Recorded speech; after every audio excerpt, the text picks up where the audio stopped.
장희빈에 대해 들려드립니다. 여러분은 혹시 궁궐에서 가장 낮은 신분으로 시작했지만 결국 왕비의 자리까지 올라섰다가 독배를 마시고 삶을 마감해야 했던 여인의 이야기를 아시나요? 드라마와 영화에서 수없이 재해석된 악녀 장희빈 말이에요. 우리가 스크린에서 본 그녀의 모습은 대부분 권력에 눈이 먼 유부나 질투심에 가득 찬 독한 여자로 그려지죠. 그런데 말입니다. 실제 역사 기록을 하나하나 들춰보면 전혀 다른 그림이 보입니다. 그녀의 인생은 단지 한 여자의 욕망과 야심만으로는 설명이 안 되는 훨씬 더 거대하고 복잡한 정치적 소용돌이 한가운데 있었거든요. 조선 후기 가장 치열했던 권력투쟁, 남인과 서인이라는 두 거대 세력이 서로의 목숨을 걸고 싸우던 그 시대의 중심에 장희빈이 서 있었다는 사실을 아는 사람은 많지 않습니다. 지금부터 여러분과 함께 역사책에 감춰진 장희빈의 진짜 얼굴을 천천히 들여다보도록 하겠습니다. 안녕하세요 여러분. 오늘 제가 준비한 이야기는 조선시대 숙종 재위 기간 동안 살았던 장희빈의 삶입니다. 편하게 앉아서 천천히 들어주시면 감사하겠습니다. 자, 그럼 이제 본격적으로 시작해볼까요? 장희빈의 삶을 제대로 이해하려면 먼저 그녀가 살았던 시대가 어떤 시기였는지 알아야 합니다. 당시 조선은 붕당 정치라는 아주 특이한 정치 구조 속에서 돌아가고 있었어요. 붕당이 뭐냐고요? 쉽게 풀어서 말씀드리면 비슷한 생각을 가진 양반 학자들이 모여서 만든 일종의 정치 동아리라고 보시면 됩니다. 처음에는 이 시스템이 나쁘지 않았어요. 서로 다른 의견을 가진 집단들이 견제와 균형을 맞추면서 건강한 정치를 만들어냈으니까요. 문제는 시간이 흐르면서 시작됐습니다. 건설적인 토론과 비판은 사라지고 대신 서로를 죽이고 죽이는 피비린내 나는 권력 다툼만 남게 된 것이죠. 숙종이라는 임금은 바로 이런 혼란스러운 상황을 고스란히 물려받았습니다. 겨우 14살밖에 안 된 어린 나이에 왕위에 올랐던 이 젊은 왕은 무려 45년이라는 엄청나게 긴 시간 동안 왕좌를 지켜냈어요. 그 긴 세월 동안 숙종은 한 가지 확실한 사실을 깨달았습니다. 신하들끼리 패거리를 만들어 싸우면 왕의 힘은 약해질 수밖에 없다는 진리를 말이죠. 그래서 숙종은 정말 독특한 방법으로 나라를 다스리기 시작했습니다. 오늘은 이쪽 당파에 권력을 몰아줬다가 내일은 갑자기 정반대편 당파에게 모든 것을 넘기는 시기였어요. 역사 용어로는 이걸 환국이라고 부릅니다. 환국이 얼마나 무서운 일이었는지 상상이 되시나요? 어제까지만 해도 나라를 움직이던 최고 권력자가 오늘 아침에는 역적으로 몰려서 목이 달아나는 일이 일상다반사였던 시절입니다. 이런 극단적인 권력 뒤집기의 중심에는 항상 서인과 남인이라는 두 거대 정치 세력이 있었어요. 장희빈은 바로 이 남인 세력과 생사를 함께했던 인물입니다. 자, 그럼 장희빈은 도대체 어떤 집안 출신이었을까요? 그녀의 성씨는 인동장씨입니다. 인동이라는 곳은 지금으로 따지면 경상북도 구미시 지역인데요. 원래는 작고 보잘것없는 시골 고을에 불과했습니다. 그런데 임진왜란이 터졌을 때 곽재우라는 의병장이 이곳에서 왜군을 크게 격파했던 공적 덕분에 1604년에 도읍이라는 훨씬 높은 등급의 지역으로 승격됐어요. 장씨 가문의 맨 처음 시조는 장금용이라는 분인데 고려시대에 상장군이라는 높은 무관직을 지냈고 옥산부원군이라는 귀족 칭호를 받았던 사람입니다. 더 흥미로운 건 장희빈의 직계 조상들 이야기입니다. 증조할아버지는 장수, 할아버지는 장응인, 아버지는 장영이라는 분이셨는데요. 놀랍게도 이 세 분 모두 나중에 장희빈이 왕비 자리에 올랐을 때 각각 좌의정, 우의정, 영의정이라는 최고의 관직으로 추중됐습니다. 의정이 뭐냐고요? 오늘날로 치면 국무총리나 부총리급 되는 엄청난 자리였어요. 특히 주의 깊게 봐야 할 인물은 장희빈의 할아버지 장응인입니다. 이 양반은 역관이라는 직업을 가지고 계셨는데 역관이라는 게 외국어 통역과 외교를 담당하는 전문 관리를 뜻합니다. 중국어를 물 흐르듯이 구사했고 붓글씨도 수준급이었으며 음악과 예술을 즐길 줄 아는 교양인이었다고 전해지죠. 오늘날로 따지면 외교부 고위 공무원 같은 위치였다고 보시면 됩니다. 장희빈의 종숙부였던 장현이라는 인물도 정말 대단한 사람이었습니다. 1639년에 역관 선발시험인 역과에서 장원급제를 했고요. 1637년에는 소현세자를 수행해서 심양까지 따라가서 무려 6년이라는 긴 세월을 그곳에서 보냈습니다. 그동안 여진족의 동향과 정세를 파악하는 중요한 첩보 활동을 했던 것이죠. 조선으로 돌아온 뒤에는 당상관이라는 높은 품계까지 올라갔고 역관들의 최고 책임자로서 40년 동안 30차례가 넘게 북경을 왕복하면서 외교 업무를 총괄했습니다. 더 놀라운 건 장현이 효종 시절부터 이미 조선 최고 부자 중 한 명으로 손꼽혔다는 사실입니다. 관직도 종일품 숭록대부까지 올라갔으니 신분적으로도 정점에 있었던 사람이에요. 다만 이 사람도 정치적으로는 순탄한 길만 걷지는 못했습니다. 왕실 사람들과 남인 계열 인사들과 친하게 지냈다는 이유로 경신왕국이라는 정치적 격변기에 역모 혐의로 엮여서 벌을 받고 귀양을 가는 고초를 겪기도 했으니까요. 이렇게 자세히 살펴보시면 알 수 있는 사실이 뭐냐면요. 장희빈의 집안은 대대로 역관 가문으로서 경제적으로 아주 부유했을 뿐만 아니라 정치적으로는 남인 세력과 아주 깊은 유대관계를 맺고 있었다는 점입니다. 이 배경이 나중에 장희빈의 운명을 완전히 결정짓는 핵심 요소가 된다는 사실을 꼭 기억하셔야 합니다. 장씨는 궁궐의 궁녀로 뽑혀서 처음으로 왕실 생활을 시작했습니다. 궁녀라는 건 궁궐에서 온갖 허드렛 일을 맡아서 처리하는 여성 하인을 의미하는데요. 신분은 낮았지만 왕과 왕실 식구들을 아주 가까이에서 모시는 위치였죠. 장씨가 젊은 왕 숙종의 시선을 사로잡기 시작한 건 1680년 인경왕후가 세상을 떠난 바로 직후부터였습니다. 그녀의 아름다운 외모가 혈기왕성한 청년 왕의 마음을 흔들기 시작한 것이죠. 이때 두 사람의 은밀한 관계를 간파한 인물이 바로 숙종의 친어머니인 명성왕후 김씨였습니다. 명성왕후는 장씨와 숙종의 관계를 매우 걱정스럽고 위험하게 바라봤어요. 그래서 단호하게 장씨를 궁궐 밖으로 쫓아내버렸습니다. 왕이 총애하던 궁녀를 왕실의 최고 어른이 강제로 내쫓은 사건이었죠. 1681년 새로 왕비가 된 인현왕후가 명성왕후에게 한 가지 간곡한 부탁을 올립니다.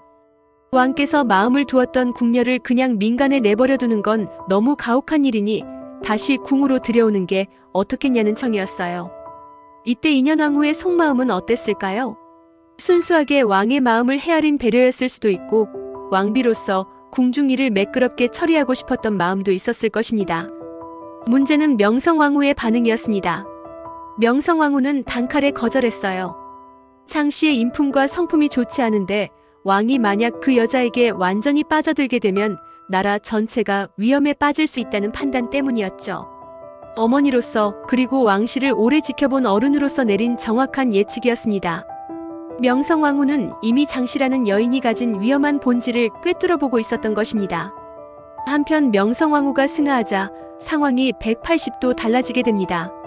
인현왕후는 다시 한번 숙종에게 장씨 문제를 말씀드렸고 또 다른 왕실 어른이었던 장렬왕후 조씨도 왕에게 장씨를 궁으로 다시 불러들이라고 권유했습니다.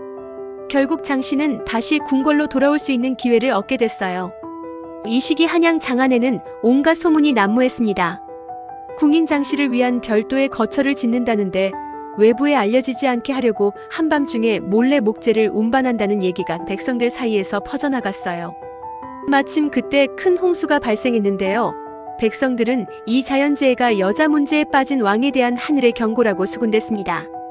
이런 민심을 그냥 보고만 있을 수 없었던 신하가 나타났습니다. 부교리라는 관직을 맡고 있던 이직명이라는 사람이었죠. 이직명은 용감하게 상소를 올렸습니다. 최근에 일어난 천재지변들이 매우 심각한 수준인데 옛날 중국 역사서 사기를 보면 외척이 나라를 좌지우지하거나 여인에 대한 총애가 지나칠 때 이런 재앙이 발생한다고 기록돼 있다는 내용이었어요. 이어서 궁인 장씨의 종숙부인 장현이 이전 경신왕국 때 역모 사건에 연루됐던 전력이 있다는 점을 지적하면서 나라의 재난은 결국 여인에 대한 지나친 애정에서 비롯되니 장씨를 내보내서 정치를 바로잡아달라고 호소했습니다. 이 상소문을 읽은 숙종의 반응은 어땠을까요? 왕은 격노했습니다. 즉시 이직명의 모든 관직을 박탈해버렸죠. 오히려 그 이후로 장씨에 대한 대우는 더욱더 좋아졌습니다. 수건이라는 공식적인 후궁 자귀를 내려서 법적인 지위를 갖게 만든 것이죠. 1688년 드디어 결정적인 순간이 찾아왔습니다. 장씨가 아들을 출산한 것이에요. 아이의 이름은 균이었습니다. 당시 정식 왕비인 인현왕후에게는 아직 자식이 한 명도 없었기 때문에 이 왕자의 탄생은 엄청난 파문을 일으킬 수밖에 없었어요.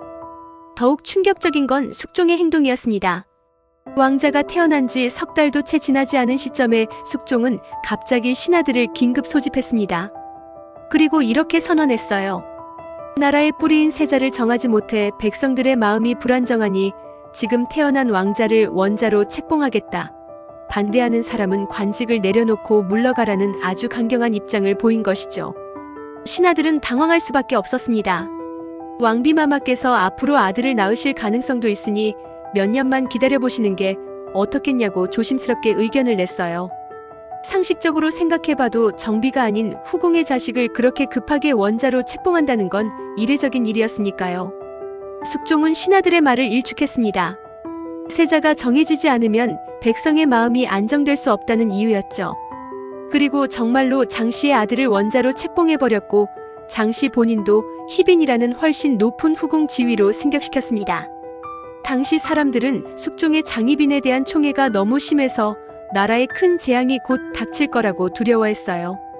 원자 책봉 문제가 어느 정도 정리되고 얼마 지나지 않은 1689년 2월 1일 서인의 정신적 지주였던 송시열이 상소를 올렸습니다.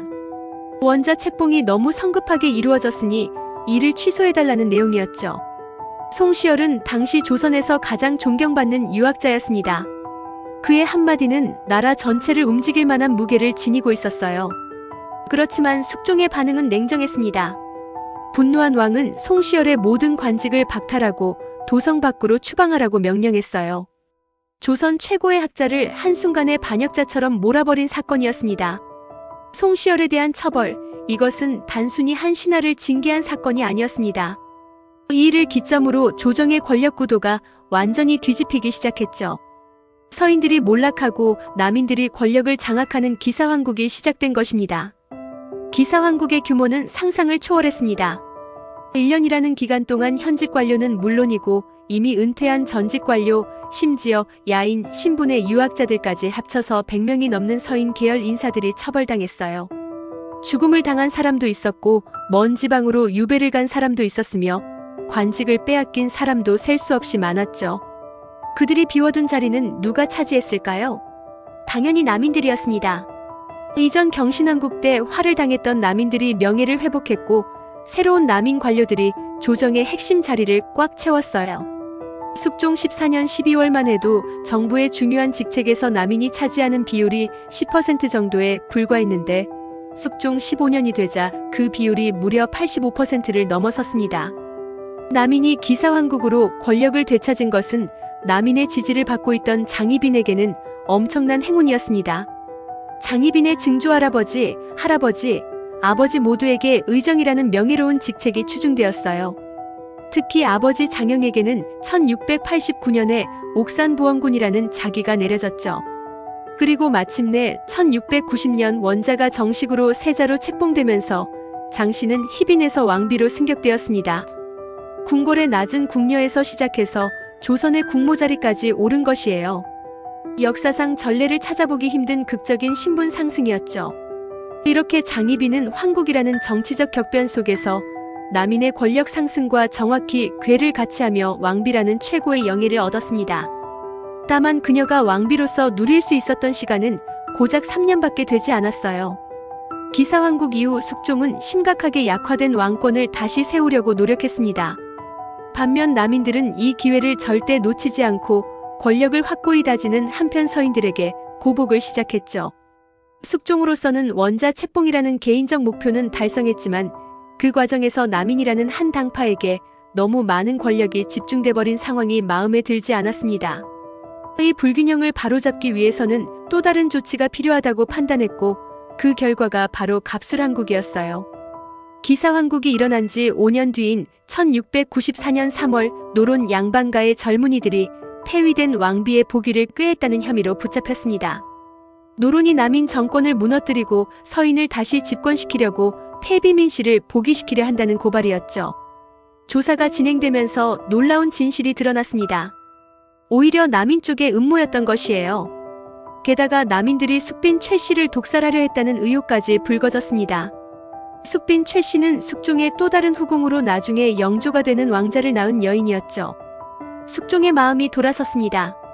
갑자기 비만기라는 왕명을 내려 남인들을 조정에서 몰아내고 기사왕국 때 쫓겨났던 서인들을 다시 등용하는 갑술왕국을 단행했어요.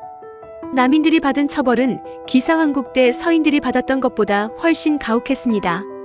남인은 정치적으로 완전히 무너졌고 이후 다시는 조정의 주도권을 잡지 못하게 됐어요.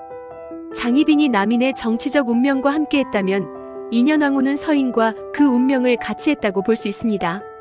서인이 권력을 되찾으면서 인현왕후가 복이 된 건 자연스러운 결과였죠. 숙종은 인현왕후가 억울하게 폐위됐음을 인정했고 자신이 간악한 자들에게 속아 잘못된 결정을 내렸다고 고백했어요. 인현왕후가 다시 왕비 자리로 돌아오고 서인이 재집권하면서 장희빈의 앞날은 암담해졌습니다. 장희빈의 오빠 장희재를 중심으로 장씨 집안에서는 서인을 무너뜨리기 위한 계획을 세웠어요. 1696년 장희빈의 아버지 장영의 무덤에서 흉물이 발견되는 사건이 벌어졌습니다. 누군가 저주를 하려고 무덤에 이상한 물건을 묻은 것처럼 꾸민 것이죠. 조사 결과 이것도 남인들의 자작극이었음이 밝혀져 더 큰 문제가 됐어요. 그로부터 5년 뒤인 1701년 인현왕후가 세상을 떠났습니다. 얼마 지나지 않아 충격적인 사실이 드러났어요. 장희빈이 인현왕후를 저주했다는 증거가 발각된 것입니다. 숙종은 더 이상 참지 않았습니다. 희빈 장씨가 왕비를 질투하여 해치려고 신당을 궁궐 안팎에 만들고 밤낮으로 기도하며 저주했고 더럽고 흉악한 물건들을 궁궐에 묻었다는 사실이 명백히 드러났으니 왕실과 세자를 위해 스스로 목숨을 끊으라는 명령을 내렸어요. 이 일로 장희빈은 사약을 받고 죽었고 오빠 장희재도 함께 사형을 당했습니다. 희빈에서 왕비로 올랐다가 다시 희빈으로 강등되고 결국 사약을 받기까지 장희빈의 인생은 그야말로 파란만장했어요. 이 모든 게 당시 서인과 남인의 치열한 대립, 그리고 그것을 왕권 강화에 이용했던 숙종의 황국 정치라는 거대한 정치적 소용돌이 속에서 벌어진 일이었습니다. 장희빈은 단순히 정치 문제의 피해자가 아니었습니다. 그녀 자신이 정치 갈등의 중심이었고 동시에 대립을 촉발시키는 불씨 역할을 했던 것이죠. 인현왕후를 저주했다는 혐의로 사사된 장희빈의 죽음은 여러 후폭풍을 몰고 왔어요. 장희빈과 남인에게 어느 정도 우호적이었던 소론 계열의 남구만, 최석정 같은 인물들도 함께 몰락했고 노론이 완전한 권력을 장악하게 됐습니다. 남인의 재집권은 영원히 불가능해진 것이죠. 장희빈의 몰락은 곧 남인의 몰락과 정확히 일치했어요. 또한 노론의 지지를 받던 숙빈 최씨와의 갈등은 이후 장희빈의 아들인 세자, 그러니까 훗날의 경종을 지지하는 소론과 숙빈 최씨의 아들인 연인군 훗날의 영조를 지지하는 노론 사이의 갈등으로 이어졌습니다.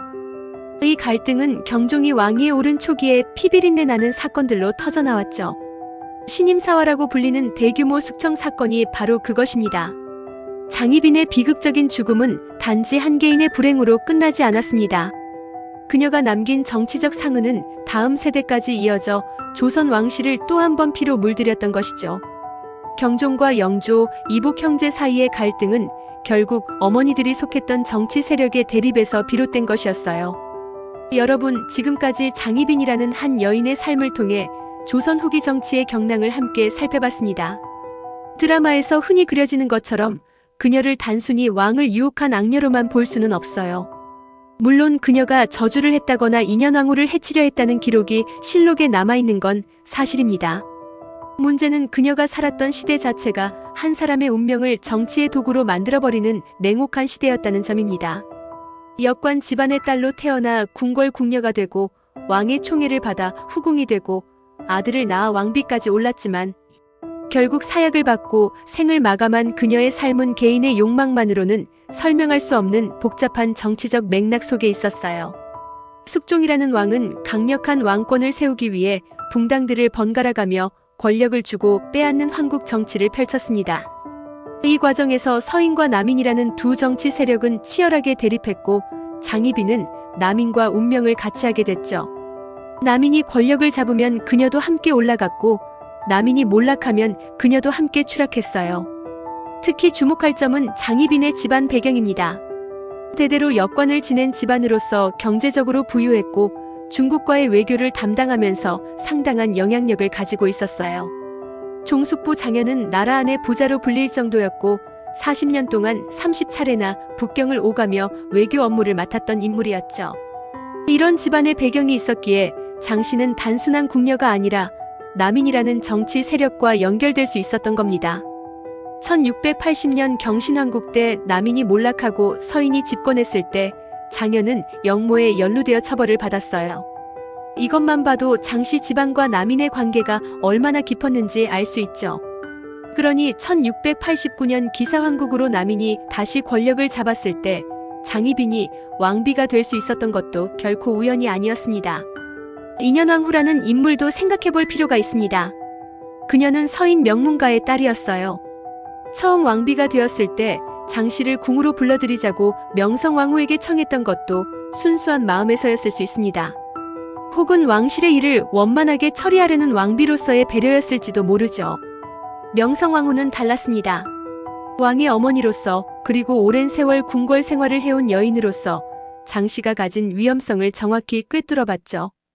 그녀의 자질이 좋지 않고 왕이 그녀에게 빠지면 나라에 큰 화가 미칠 거라고 예견했던 명성왕후의 판단은 정확히 맞아떨어졌어요. 인현왕후가 폐위되고 장희빈이 왕비가 되는 과정도 단순히 두 여인의 경쟁으로만 볼 수 없습니다.